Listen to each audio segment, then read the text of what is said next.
السلام عليكم ورحمة الله وبركاته. الحمد لله رب العالمين، والصلاة والسلام على سيد المرسلين وعلى آله وصحبه أجمعين. أما بعد، فأعوذ بالله من الشيطان الرجيم. شهر رمضان الذي أنزل فيه القرآن هدى للناس وبينات من الهدى والفرقان، فمن شهد منكم الشهر فليصم، ومن كان مريضا أو على سفر فعدة من أيام أخر، يريد الله بكم اليسر ولا يريد بكم العسر، ولتكملوا العدة ولتكبروا الله على ما هداكم ولعلكم تشكرون.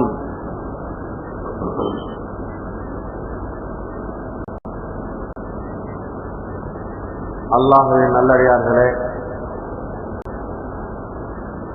மரியாதைக்குரிய உலமா பெருமக்களே, சிறப்பிற்குரிய சகோதரர்களே, அல்லாஹு ஜல்ல ஷானஹு வ தஆலா நம் மீது பேரருள் புரிந்திருக்கிறான்.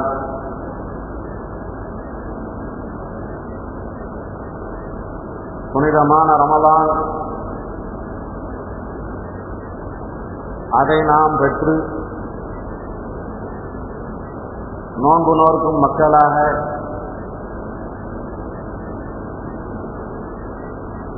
பரவான உபரியான வணக்கங்கள் செய்யும் மக்களாக நம்மை அல்லாஹ் ஆக்கியிருக்கிறான். அல்லாஹ்வின் அடியார்களே, இன்று 9வது நோன்பை நோற்றிருக்கிறோம். 9 தராவீகை தொழுது முடித்திருக்கிறோம். ரமலானுக்காக உண்டான விசேஷமான அமல்களில் இன்ஷா அல்லாஹ் தஆலா நாளை 10வது நோன்பு நோக்க இருக்கிறோம். வருகின்ற இரவு 10வது தராவீகை தொழ இருக்கிறோம். நமக்கெல்லாம் தெரிந்த ஒரு விஷயம், இந்த முதல் 10 அல்லாஹுடைய விசேஷமான ரஹ்மத், மோமின்களுக்கு மட்டும் சொந்தமான ரஹ்மத். மோமின்களில் யார் அல்லாஹுக்கு முற்றிலும் கீழ்ப்பணிந்து நடக்கிறார்களோ அவர்களுக்கே உரிய ரஹ்மத். அந்த ரஹ்மத் இன்ஷா அல்லாஹ் நாளைய தினம் நிறைவு பெறுகிறது. சிந்திக்க கடமைப்பட்டிருக்கிறோம். நாம் இந்த விசேஷமான ரஹமத்தை பெற்ற நல்ல அடியார்களில் நாம் இருக்கிறோமா? நாம் இருக்கிறோம் என்பதற்கு என்ன அடையாளம்? ஒவ்வொரு நாளும் 5 நேர தொழுகையை தொழுதிருக்கிறோமா? இமாம் ஜமாத்துடன் தொழுதோமா? தக்பீர் தஹரீமாவுடன் தொழுதோமா? இந்த 10 நாட்களும் ஏதாவது பொய் சொல்லாமல் இருந்திருக்கிறோமா? உண்மையைத்தான் பேசியிருக்கிறோமா? புறம் பேசாமல் இருந்திருக்கிறோமா? தோல் மூட்டாமல் இருந்திருக்கிறோமா? யாரிடமும் சண்டை போடாமல் இருந்திருக்கிறோமா? யாரையும் திட்டாமல் ஏசாமல் இருந்திருக்கிறோமா? ஆம், இப்படியெல்லாம் நாங்கள் இருந்திருக்கிறோம், நாம் இருந்திருக்கிறோம் என்று உங்களுடைய மனதார உங்களுக்கு தெரியுமையானால் நிச்சயமாக சத்தியமாக அல்லாஹுடைய அந்த விசேஷமான ரஹ்மத் அதற்கு தகுதியுடையவர்களாக, அது நம் மீது இரக்கம் பெற்றவர்களாக நாம் நிச்சயமாக இருப்போம் என்பதில் எந்த விதமான சந்தேகமும் இல்லை. அன்பானவர்களே, அது மட்டுமல்ல, இந்த ரமலான் பிறந்த பின்பு நாம் எந்த அளவிற்கு குர்ஆன் ஓதியிருக்கிறோம், குர்ஆனை முறையாக ஓதுகிறோமா? குர்ஆன் இறங்கிய மாதம், குர்ஆன் அருளப்பட்ட மாதம். அன்பானவர்களே, குர்ஆனுக்கும் இந்த மாதத்திற்கும் மிகப்பெரிய தொடர்பு இருக்கிறது. குர்ஆன் மட்டுமல்ல, அல்லாஹு ஜல்ல ஷானுஹு வ தஆலா எத்தனை வேதங்களை, எத்தனை ஏடுகளை உலகத்திற்கு இறக்கினானோ இந்த மக்கள் செயல்பட வேண்டும் என்பதற்காக, அவர்களுடைய வாழ்க்கை நெறியை காண்பிப்பதற்காக அத்தனை வேதங்களும் இந்த ரமலானில் தான் இறங்கியதாக ஹதீஸ்களில் காண கிடைக்கிறது. இந்த ரமலான் வந்த பின்பு நமக்கும் குர்ஆனுக்கும் மத்தியில் உண்டான தொடர்பு எந்த முறையில் இருந்து கொண்டிருக்கிறது என்பதை நாம் சிந்திக்க கடமைப்பட்டிருக்கிறோம். அல்லாஹ் சொல்லுவான், ஷஹரு ரமலான் அல்லதி உன்ஸில ஃபீஹில் குர்ஆன். ரமலானுடைய மாதம் இந்த மாதத்தில் தான் அருள்மறையான் குர்ஆன் இறக்கப்பட்டது என்று சொல்கிறான். உன்ஸில ஃபீஹில் குர்ஆன் ஹுதல் லின்னாஸ், மனிதர்களுக்கு நேரான பாதையை, சரியான பாதையை காண்பிக்கக்கூடிய குர்ஆன் என்று சொல்கிறான். முஸ்லிம்களுக்கு மட்டுமல்ல, மோமின்களுக்கு மட்டுமல்ல, உலகில் உண்டான எல்லா மனிதர்களுக்கும், அவர்கள் முஸ்லிம்களாக இருந்தாலும், கிறிஸ்துவர்களாக இருந்தாலும், யூதர்களாக இருந்தாலும், இந்துக்களாக இருந்தாலும், யாராக இருந்தாலும் முறையாக குர்ஆனை அணுகினால் நிச்சயமாக மனித இனத்திற்கே இந்த குர்ஆன் வழிகாட்டியாக இருக்கிறது என்று ஹுதல் லின்னாஸ் அல்லாஹ் சொல்கிறார். வபையினாத்தின் மினல் ஹுதா, அதுவும் அந்த நேர்வழியும் அந்த சரியான வழிகாட்டுதலும் மூடுதலானவை அல்ல, அரை குறையானவை அல்ல, ஆதாரபூர்வமானவை, தெளிவானவை. யார் எடுத்து பார்த்தாலும் தெளிவாக தெரியக்கூடியது. இது உண்மையானது, இது சத்தியமானது. ஹுதல் லின்னாஸ் வபையினாத்தின் மினல் ஹுதா வல் ஃபுர்கான். குர்ஆனில் இருக்கின்ற அத்தனை விஷயங்களும் எது சத்தியம், எது அசத்தியம், எது உண்மை, எது பொய் என்பதை புட்டு வைக்கும் என்று அல்லாஹ் சொல்கிறான். இப்படிப்பட்ட குர்ஆன் இறங்கிய மாதம் நம்மிடம் வந்திருக்கிறது. இந்த குர்ஆன் இறங்கிய மாதத்தில் அதிகமாக இபாதத்துகள் செய்யப்பட வேண்டிய ஒன்றில் திலாவத்துல் குர்ஆன் ஒன்று, குர்ஆனை ஓதுதல் ஒன்று. அன்பானவர்களே, நம்முடைய முன்னோர்கள், தாபியீன்கள், தபஅ தாபியீன்கள், இமாம்கள், சஹாபாக்கள் இந்த குர்ஆனுடன் எந்த அளவிற்கு தொடர்புடையவர்களாக இருந்திருக்கிறார்கள் என்றால், உஸ்மான் இப்னு அஃபான் அமீருல் மோமினீன் ரலியல்லாஹு அன்ஹு அவர்கள் ஒரே இரவில் முழு குர்ஆனையும் ஓதியிருக்கிறார்கள். அன்பானவர்களே, குர்ஆன் ரமலான் மாதத்திலே 30 இரவுகள் என்றால் 30 குர்ஆனை முடித்திருக்கிறார்கள் உஸ்மான் இப்னு அஃபான். நபி ஸல்லல்லாஹு அலைஹி வஸல்லம் அவர்கள் 3 நாளைக்கு குறைவாக குர்ஆனை ஓதுவது சிறந்ததல்ல என்று கூறியிருக்கிறார்கள் என்றாலும் கூட அது வழக்கமாக வளமையாக அப்படி ஓதுவதைத்தானே தவிர இப்படிப்பட்ட சிறப்பான காலங்களில், புனிதமான காலங்களில் நன்மைகளை பெறக்கூடிய காலங்களில் அந்த சட்டம் இல்லை. மாறாக குர்ஆன் ஒரு நாளைக்கு ஒரு குர்ஆன் அல்ல 2 குர்ஆன் கூட ஓதுவதற்கு அனுமதி இருக்கிறது. அன்பானவர்களே, ஒரு குர்ஆனை முறையாக ஓதுவது என்றால் 20 நிமிடங்கள் போதும். ஒரு மணிக்கு 3 ஜுஸு என்றால் 10 மணி நேரத்திலே தொடர்ந்து உட்கார்ந்தால் ஒரு குர்ஆன் தாராளமாக ஓதலாம். அதை போன்று பகலிலே ஒரு குர்ஆன், இரவிலே ஒரு குர்ஆன் என்ற முறையிலெல்லாம் பல பெரியார்கள், பல பெரிய மனிதர்கள் ஓதிருக்கிறார்கள். அன்பானவர்களே, குர்ஆன் ஒரு நாளைக்கு ஒரு குர்ஆன், 3 நாளைக்கு ஒரு குர்ஆன், ஒரு வாரத்திற்கு ஒரு குர்ஆன், 10 நாளைக்கு ஒரு குர்ஆன், 15 நாளைக்கு ஒரு குர்ஆன், ஆக கடைசியாக ஒரே ஒரு குர்ஆன் ரமலான் மாதம் பூராவும் என்ற அந்த நிலையாவது எல்லா முஸ்லிம்களுக்கும் இருக்க வேண்டும். அன்பானவர்களே, ஒரு நாளைக்கு 10 ஜுதுவை ஓதினால் 3 நாளிலே ஒரு குர்ஆனை முடித்து விடலாம்.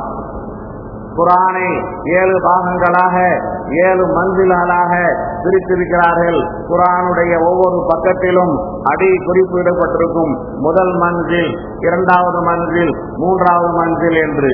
ஒரு நாளைக்கு ஒரு மஞ்சிலை ஓதினால் ஒரு வாரத்திலே ஒரு குர்ஆனை முடித்து விடலாம். ஒரு நாளைக்கு 3 ஜுதுவை ஓதினால் 10 நாளில் ஒரு குர்ஆனை முடித்து விடலாம். ஒரு நாளைக்கு 2 ஜுதுவை ஓதினால் 15 நாளில் ஒரு குர்ஆனை முடித்து விடலாம். ஆக கடைசியாக ஒரு நாளைக்கு ஒரே ஒரு ஜுதுவை ஓதினால் கூட ஒரு மாதத்தில் ஒரு குர்ஆனை முடித்து விடலாம். அன்பானவர்களே, குர்ஆனை ஓதுவது மிக இலகுவானது. நேரங்களும் காலங்களும் நாம் அதை ஒழுங்குபடுத்துவதில் தான் இருக்கிறது. ஆகவே ஒரே தடவையில் உட்கார்ந்து ஓதிக்கொண்டே இருக்க வேண்டும் என்ற நிலை இல்லை. மாறாக எப்படியும் நாம் பள்ளிவாசலுக்கு ஒரு நாளைக்கு 5 தடவை வருகிறோம் என்றால் நாம் ஓதக்கூடிய அந்த குர்ஆனுடைய திலாவத்தை 5 பாகங்களாக பிரித்துக் கொண்டு ஃபஜ்ரிலே சில ஜுஸுகள், லுஹரிலே சில ஜுஸுகள், மக்ரிபிலே, அஸரிலே, இஷாவிலே சில ஜுஸுகள் அல்லது கால் ஜுஸு, அரை ஜுஸு என்று பிரித்து வைத்துக் கொண்டால் சிரமம் இல்லாமலேயே ஒரு நாளைக்கு பல ஜுஸுகள் ஓதி முடித்து விடலாம். அன்பானவர்களே, எனவே இந்த ரமலான் மாதத்திலே நாம் குர்ஆனை கூடுதலாக ஓத கடமைப்பட்டிருக்கிறோம். எந்த அளவிற்கு குர்ஆன் கூடுதலாக ஓதப்படுகிறதோ அந்த அளவிற்கு ஓதுகிறோமோ அந்த அளவிற்கு நாம் அல்லாஹ்வுடைய நெருக்கத்தை பெறுவோம். அன்பானவர்களே, அல்லாஹ் சொல்கிறான், உன்சில ஃபீஹில் குர்ஆன், உன்சில ஃபீஹில் குர்ஆன், குர்ஆனை இந்த மாதத்தில் தான் இறக்கப்பட்டது என்று. குர்ஆன் இறக்கப்பட்ட இந்த மாதத்தில் அல்லாஹ் சொல்கிறான், வமன் ஷஹித மின்கும் ஷஹர ஃபல்யஸும்ஹு, வமன் ஷஹித மின்கும் ஷஹர ஃபல்யஸும்ஹு. இந்த குர்ஆன் இறக்கப்பட்ட இந்த ரமலான் மாதத்தை யார் அடைந்தார்களோ அவர்கள் நோன்பு நோக்கட்டும் என்று நோன்பை கடமையாக ஆக்கியிருக்கிறார். குர்ஆன் இறங்கிய மாதத்திலே அல்லாஹ் நோன்பை கடமையாக ஆக்கியிருக்கிறார். குர்ஆனுடைய சிறப்பு நோன்பை கடமையாக்கப்பட்டதிலிருந்து நன்றாக தெரிகிறது. குர்ஆன் என்பது அல்லாஹ்வுடைய பேச்சு, குர்ஆன் என்பது அல்லாஹ்வுடைய சம்பாஷணை, குர்ஆன் என்பது அல்லாஹ்வுடைய வார்த்தை. அன்பானவர்களே, ஆம், அல்லாஹ்வுடைய பண்பு அது. குர்ஆன் என்பது அல்லாஹ்வுடைய சிஃபத். இந்த ரமலான் மாதத்திலே, குர்ஆன் இறக்கப்பட்ட இந்த மாதத்திலே அல்லாஹ் ஜல்ல ஷானஹு வ தஆலா நோன்பை கடமையாக ஆக்கியிருக்கிறான் என்றால் இந்த நோன்பு இதுவும் அல்லாஹ்வுடைய சிஃபத்தாக இருக்கிறது. நோன்பு என்றால் என்ன? குறிப்பிட்ட நேரத்திலிருந்து குறிப்பிட்ட நேரம் வரை, சுபுஹ் சாதிக்கிலிருந்து சூரியன் மறையும் வரை சாப்பிடாமல் இருப்பது, பானங்கள் அருந்தாமல் இருப்பது, ஹலாலான மனையுடன் உடலுறவு கொள்ளாமல் இருப்பது, இந்த 3 தன்மைகள். ஆம், அல்லாஹ் தஆலா சாப்பிட மாட்டான், அல்லாஹ் தஆலா தண்ணீர் குடிக்க மாட்டான், அல்லாஹ் தஆலா மனைவி இல்லை, மக்கள் இல்லை. இவைகளெல்லாம் அல்லாஹ்வுடைய பண்பை கொண்ட இந்த நோன்பை இந்த குர்ஆன் இறங்கிய இந்த மாதத்தில் அல்லாஹ் கடமையாக்கி இருக்கிறான் என்றால் குர்ஆன் அல்லாஹ்வுடைய சிஃபத், நோன்பும் அல்லாஹ்வுடைய சிஃபத். இந்த நோன்பு இதனால் தான் அல்லாஹ் சொல்வான், அன அஜிஸி பிஹி, எல்லா நன்மைகளுக்கும் வானவர்களின் மூலமாக நன்மைகளை, சவாபுகளை, கூலிகளை கொடுக்கின்ற அல்லாஹ், இந்த நோன்பு அது எனக்காகவே வைக்கப்பட்டிருக்கிறது, அதற்கு நானே கூலியாக கொடுப்பேன் என்று அல்லாஹ் இந்த நோன்பை பற்றி விவரமாக சொல்லியிருக்கிறான். அன்பானவர்களே, இப்படிப்பட்ட உயர்ந்த உன்னதமான இந்த நோன்பை பெற்றிருக்கிறோம், இந்த குர்ஆனை பெற்றிருக்கிறோம். இந்த ரஹ்மத்துடைய இந்த 10 நாளில் சரியாக நோன்பு நோட்டிருக்கிறோமா? முறையாக நோன்பு நோட்டிருக்கிறோமா? ஒழுக்கத்தின் அடிப்படையில் நோன்பு வைத்திருக்கிறோமா? குர்ஆனை அதிகமாக ஓதிருக்கிறோமா? 5 நேர தொழுகையை ஜமாஅத்துடன் தொழுதிருக்கிறோமா என்பன போன்ற விஷயங்களில் ஆம், நாங்கள் எல்லாம் இதை செய்திருக்கிறோம் என்றால் இந்த ரஹ்மத்துடைய 10 நிச்சயமாக நமக்கு ரஹ்மத்துடைய 10 தான். நிச்சயமாக அல்லாஹுடைய அருள் நம் மீது இறங்கி இருக்கிறது. அன்பானவர்களே, யார் நல்ல மனிதர்களோ, யார் பாவம் இல்லாதவர்களோ, அவர்களை பொறுத்தவரையில் ரமலான் பிறந்ததிலிருந்து இந்த ரஹமத் அவர்கள் மீது சொரிந்து கொண்டே இருக்கிறது. அல்லாஹ் புரிந்து கொண்டே இருக்கிறான். ஆனால் சாதாரணமானவர்கள், சிறு பாவங்கள் உடையவர்கள் இந்த 10 நாள் அவர்கள் நோன்பு நோற்றதின் காரணமாக இந்த ரஹமத்தை பெறுவதற்குண்டான தகுதியை பெற்று மகுபிரத்துடைய அந்த 10க்கு தகுதியானவர்களாக ஆகிறார்கள் என்பதுதான் 2வது 10உடைய சாராம்சமாக இருக்கிறது. அன்பானவர்களே, ரமலான் வந்துவிட்டால் நபி ஸல்லல்லாஹு அலைஹி வஸல்லம் கானன் நபியு அஜ்வதன் நாஸி பில் கைர், நபியுடைய வழக்கம் என்ன? எந்த நல்ல விஷயங்களாக இருந்தாலும் நபி அவர்கள் அதில் முந்தி இருப்பார்கள். அது ரமலானாக இருந்தாலும் சரி, ஷாபானாக இருந்தாலும் சரி, முஹர்ரமாக இருந்தாலும் சரி, ஆண்டுடைய 12 மாதங்களில் நன்மையில் முந்தியவர்களாக, விரைந்து செயல்படுபவர்களாக, அதிகமாக ஈடுபடுபவர்களாக நபி ஸல்லல்லாஹு அலைஹி வஸல்லம் இருப்பார்கள். கானன் நபியு அஜ்வதன் நாஸி பில் கைர் வகான அஜ்வத மா யகூனு ஃபீ ரமலான் ஹீன யல்காஹு ஜிப்ரீல். இந்த ரமலானிலே ஜிப்ரீல் அலைஹிஸ்ஸலாம் அவர்கள் ஒவ்வொரு நாள் இரவும் நபியை சந்திக்க வருவார்கள். நபி அவர்களுக்கு குர்ஆனை ஓதி காண்பிப்பார்கள். இந்த காலகட்டங்களில் மற்ற 11 மாதங்களை விட நபி அவர்களுடைய செயல்பாடுகள், நபி அவர்களுடைய அமல்கள், நபி அவர்களுடைய கொடைகள் கூடுதலாக இருக்கும் என்று ஹதீஸிலே வந்திருக்கிறது.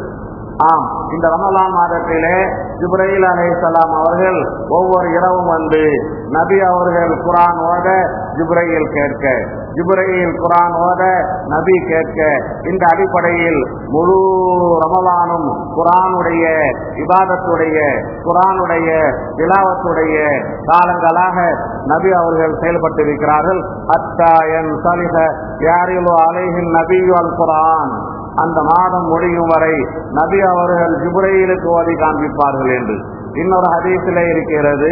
ஜிப்ரீல் அலைஹிஸ்ஸலாம் நபி அவர்களுக்கு ஓதி காண்பிப்பார்கள் என்று.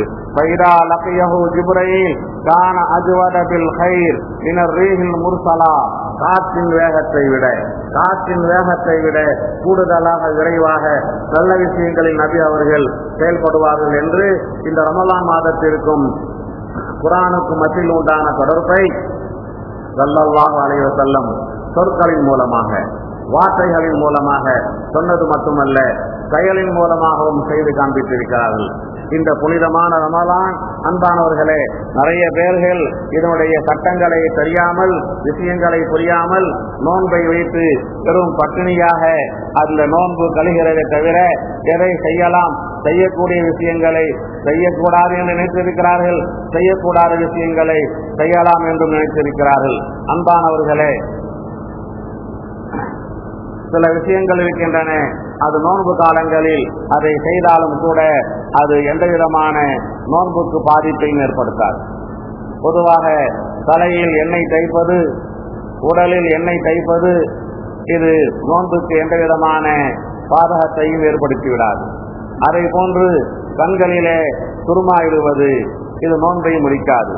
கண்களிலே சுருமாயிடுவது மட்டுமல்ல, கண்களிலே மருந்துகள் போடுவது கூட நோன்பை முடிக்காது. அன்பானவர்களே, கண் ஆபரேஷன் செய்தவர்கள் 2 மணி நேரத்திற்கு ஒரு தடவை மருந்து போட வேண்டியிருக்கிறது. ரமலான் மாதத்தில் நான் ஆபரேஷன் செய்திருக்கிறேன், எனவே நோன்பு வைக்க முடியாது என்று யாரும் நோன்பை விட்டுவிடாதீர்கள். தாராளமாக நோன்பு வைத்துக் கொண்டே கண்களில் மருந்தை போடலாம். ஆனால் அதன் காரணமாக நோன்புக்கு எந்த விதமான பாதிப்பும் ஏற்படாது. பல் துலக்குவது, மிஸ்வாக் செய்வது, காலையிலும் மிஸ்வாக் செய்யலாம், மாலையிலும் மிஸ்வாக் செய்யலாம். ஆனால் பருப்பசைகள், பருப்பொடிகள் போன்ற அந்த இனிப்புகரமான காரமான உள்ள அந்த பருப்பசைகளை பயன்படுத்தி போடுவது மக்ரூஹ் என கூறுகிறார்கள். ஏனென்றால் அதனுடைய ருசி நாக்கிலே தெரியும். தேவையில்லாமல் ருசித்து பார்ப்பது அது மக்ரூஹான விஷயமாக இருக்கிறது. அடுத்த ஒரு விஷயம், ரமலான் மாதத்தில் நோன்பு நோட்டிருக்கும் போது நறுமணங்கள் பூசுவது மார்க்கத்தில் அனுமதிக்கப்பட்டதாக இருக்கிறது. நறுமணங்கள் பூசுவது, நறுமணங்களை முகர்வது. அதே நேரத்தில் புகை வரக்கூடிய ஊதுபத்தி, புகை வரக்கூடிய சாம்பிராணி போன்றவைகளை பகல் காலங்களில் அதை பயன்படுத்துவது கூடாது. ஏனென்றால் அதனுடைய புகையை முகர்வதும் கூடாது. புகை மூக்குக்கு உள்ளால் சென்று விடுமையானால் நோன்பு முடிந்துவிடும். எப்படி பீடி சிகரெட்டுகள் குடிப்பது கூடாதோ அதை போன்று ஊதுபத்திகள் போன்றவற்றிலிருந்தும் சாம்பிராணி போன்றவற்றிலிருந்தும் அந்த புகை அது நம்மை அறியாமல் போய்விட்டால் சட்டம் வேறு. நாம் அதனுடைய பக்கத்தில் உட்கார்ந்து அதை நுகர்ந்தால் அந்த புகை உள்ளே சென்றால் அதன் காரணமாக நோன்புக்கு பசார் ஏற்பட்டுவிடும். புகை இல்லாத நறுமண பொருட்களை தாராளமாக அத்தர் போன்றவைகளை ரமலான் மாதத்தில் பகலிலும் பூசலாம், இரவிலும் பூசலாம். நோன்பு வைத்திருக்கிறோம், 11 மாதங்கள் சாப்பிட்டதின் காரணமாக இந்த ரமலான் மாதத்தில் கூட மறதியாக ஒரு உணவை பார்த்தவுடன் வாயில் வைத்து விட்டோம் என்றால் அதன் காரணமாக நோன்பு முடியாது. மறதியாக, ஆனால் மறதியாக அதை சாப்பிட்டு விட்டோம், சட்டங்கள் தெரியாமல் நோன்பு முடிந்து விட்டது என்று நினைத்து இரண்டாவது ஒரு பிடியை, இரண்டாவது ஒரு மிட்டாயை எடுத்து வாயில் போட்டால் தெரிந்த பின்பு உடனே நோன்பு முடிந்துவிடும். எனவே மறதியாக குடித்து விட்டாலும் சரி, தண்ணீரை மறதியாக சாப்பிட்டு விட்டாலும் சரி, அதன் காரணமாக நோன்பு முடியாது. அன்பானவர்களே, அடுத்து வாந்தி உடைய ஒரு விஷயம், வாந்தி உடைய ஒரு விஷயம் இருக்கிறதே, அது பல பேர் குழப்பமாக விஷயங்கள் தெரியாமல் கண்ணா பின்னாவென்று செயல்பட்டுக் கொண்டிருக்கிறார்கள்.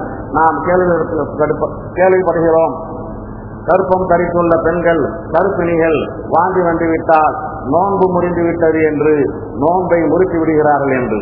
அன்பானவர்களே, வாந்தி 2 வகையில் அமைந்துள்ளன. ஒன்று தானாக வருவது, இன்னொன்று நாம முயற்சி செய்து குமத்தி வாந்தி இருப்பது. எந்த வாந்தி தானாக வருகிறதோ அது வாய் நிரம்ப வந்தாலும் சரி, நிச்சயமாக நோன்பை முடிக்காது, நோன்பை தொடரலாம். மாறாக நாம குமட்டி வாந்தி எடுத்தால் அந்த வாந்தி வாய் நிரம்ப இருந்தால் மட்டும் நோன்பை முடிக்கும்.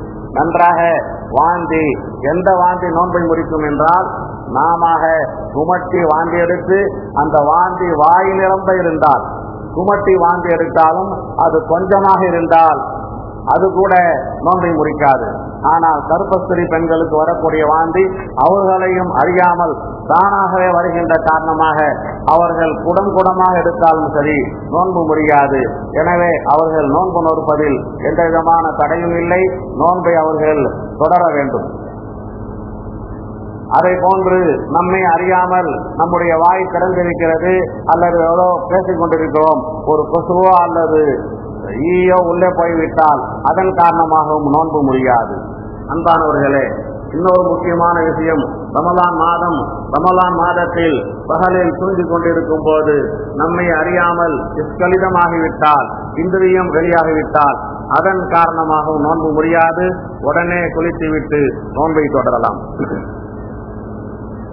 உடல்நிலை சரியில்லை, டாக்டரிடம் சென்றோம், அவர் இன்ஜெக்ஷன் போட வேண்டும் என்றால் தாராளமாக இன்ஜெக்ஷன் போட்டுக் கொள்ளலாம். இதன் காரணமாகவும் நோன்பு முடியாது.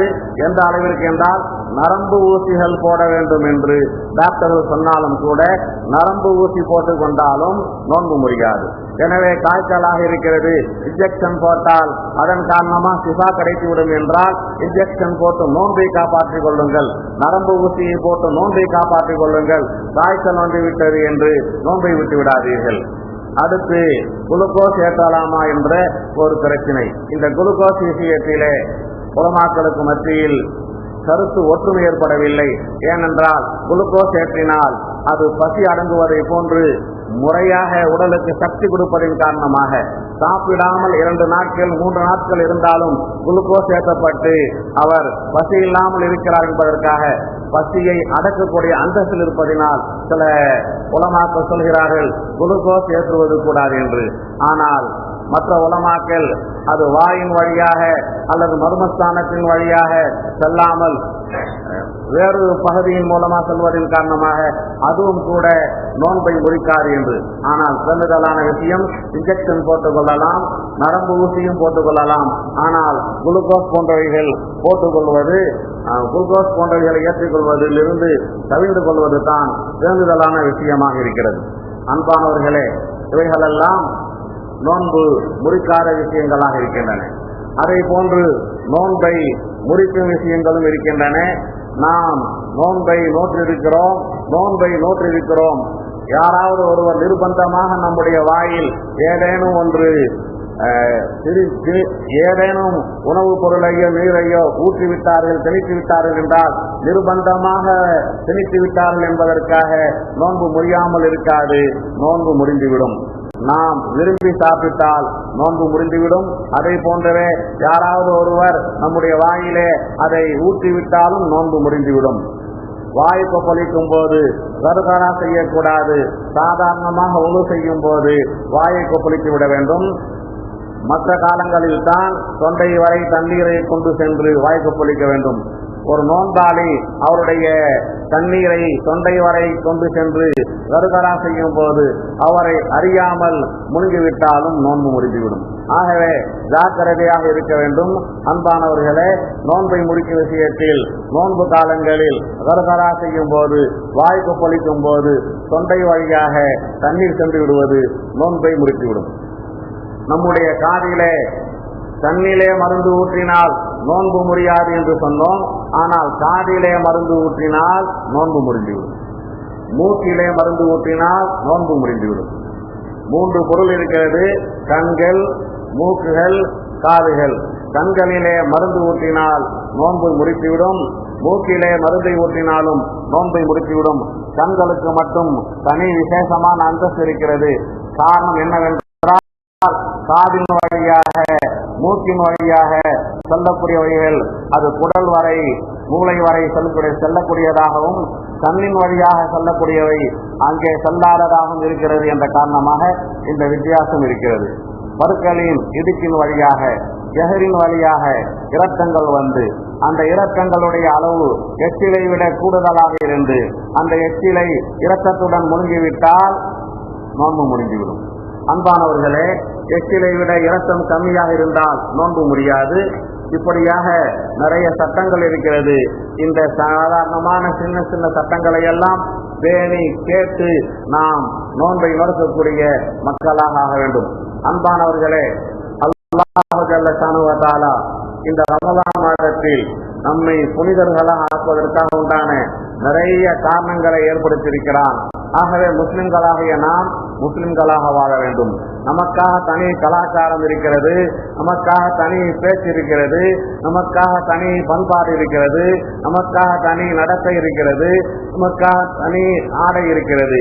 எல்லா விஷயத்திலும் வெளி தோற்றத்திலும் பார்த்தால் முஸ்லிம்கள் என்று சொல்கின்ற முறையில் அதனுடைய வெளி தோற்றமும் இருக்க வேண்டும். நாம் லா இலாஹ இல்லல்லாஹ் முஹம்மதுர் ரசூலுல்லாஹ் என்று சொல்லியிருக்கிறோம். அது நம்முடைய கல்வியில் இருக்கிறது. அந்த ரங்கத்தில் நான் முஸ்லிம், வெளியில் எப்படி வேண்டுமானாலும் இருக்கலாம் என்ற அந்த நிலை இருக்கக்கூடாது. அன்பானவர்களே, இந்த ரமலான் மாதத்தில் முக்கியமான ஒரு விஷயத்தை உங்களுக்கு சொல்ல நான் கடமைப்பட்டிருக்கிறேன். பொதுவாக நம்முடைய இளைஞர்கள், வாலிபர்கள் அல்லது சிறுவர்கள் அவர்கள் அணுகின்ற அந்த ஷர்ட்டுகள் இருக்கிறதே, அது இஸ்லாத்திற்கு மாற்றமாக, இஸ்லாத்துடைய கலாச்சாரத்திற்கு மாற்றமாக இடுப்பு வரை இருக்கிறது. அந்த காலத்தில் அல்லது இந்த காலத்தில் பெண்கள் புடவைகளை அணியும் பெண்கள் புடவைக்கு மேலாக இடுப்பு வரை சட்டைகள் போடுவதை போன்று இன்று பையன்களும் பிள்ளைகளும் வாலிபர்களும் தங்களுடைய அந்த சட்டை இடுப்பு வரை பித்தட்டுகள் தெரிகின்ற முறையில் போட்டுக் கொண்டிருக்கிறார்கள். இது இஸ்லாத்துடைய கலாச்சாரத்திற்கு மாற்றமானது. ஏனென்றால் அவர்கள் போடுகின்ற அந்த சட்டின் காரணமாக அவர்களுடைய அந்த பித்தத்தினுடைய தோற்றம் வெளிப்படையாக தெரிகிறது.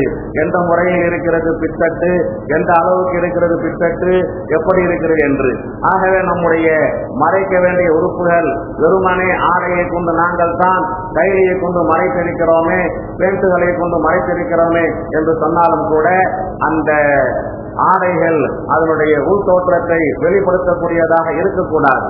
எனவே இந்த ரமலான் மாதத்தில் புதிய சத்துகள் தைக்குகின்ற வாலிபர்களும் இளைஞர்களும் யாருடைய கலாச்சாரத்தையும் பின்பற்றி நரகத்திற்கு செல்கின்றவர்களை உங்களுடைய தலைவர்களாக ஆக்கிக் கொண்டு வீணாகிவிடாதில் இஸ்லாம் சொல்லக்கூடிய பித்தத்தை மறைத்து பித்தத்துக்கு கீழ் வரை உண்டான அந்த சத்துகளை போட வேண்டும், தைக்க வேண்டும் என்று உங்களிடத்தில் நான் அன்பாக கேட்டுக்கொள்கிறேன். அன்பானவர்களே, அடுத்து ஒரு விஷயம், நம்முடைய ஜாமியா 150வது ஆண்டு விழாவை சிறப்பாக கொண்டாடியது. உலகம் முழுவதும் அதற்கு பெரிய பாராட்டுகளும் புகழ்களும் வந்து கொண்டிருக்கின்றன. அந்த 150வது ஆண்டிலே 150வது ஆண்டுடைய சிறப்பு மலரை வெளிப்படுத்தினோம். ஊடகங்களும் பத்திரிகை உலகமும் படித்தவர்களும் பட்டதாரிகளும் அந்த சிறப்பு மலரை பற்றி பாராட்டுகளும் புகழ் மாலைகளும் சூட்டிக் கொண்டிருக்கிறார்கள். அந்த சிறப்பு மலர் நம்முடைய வீடுகள் ஒவ்வொன்றிலும் அது பொக்கிஷமாக பாதுகாக்கப்பட வேண்டும். அந்த சிறப்பு மலர் இல்லாத வீடுகளே இல்லை என்று நாளைக்கு நம்முடைய பிள்ளைகள், நம்முடைய பேர பிள்ளைகள், நம்முடைய சந்ததிகள் அவர்கள் நாம் போய்விட்டாலும் இந்த புத்தகங்கள் அவருடைய வீட்டிலே அவர்களுக்கு வராசத்தாக புத்தக அலுமாரியில் இருக்க வேண்டும். ஆகவே அது சாதாரணமாக 564 பக்கங்கள் கொண்ட ஒரு புத்தகம். அதனுடைய விலை அது வேண்டுமானால் இப்போது சரியாக சொல்ல வேண்டும் என்றால் 300 ரூபாய்க்கு மேலாக இருக்க வேண்டும். இருந்தாலும் கூட அல்லாஹ் ஜல்ல ஷானஹு வ தஆலாவுடைய உதவியினால் பல உதவிகள் நமக்கு கிடைத்ததின் காரணமாக அதனுடைய சாதாரணமான விலைக்கே நாம் கொடுத்து கொண்டிருக்கிறோம். 150 ரூபாய் தான். எல்லோரும் அவர்கள் இங்கே மருத்துவ பள்ளிவாசலுக்கு வெளியிலே இன்று வெள்ளிக்கிழமை வைக்கப்பட்டிருக்கிறது. கிடைக்காதவர்களும் கூட மதரசாவுடைய ஆபீஸிலே வந்து அதை உங்களுடைய வீட்டிலே பொக்கிஷமாக வைத்துக் கொள்ள வேண்டும் என்று இந்த நல்ல நேரத்தில் நான் அன்போடு கேட்டுக்கொள்கிறேன். அல்லாஹ் ஜல்ல ஷானஹு வ தஆலா ரமலானுடைய சிறப்பை பெற்றவர்களாக, ரமலானுடைய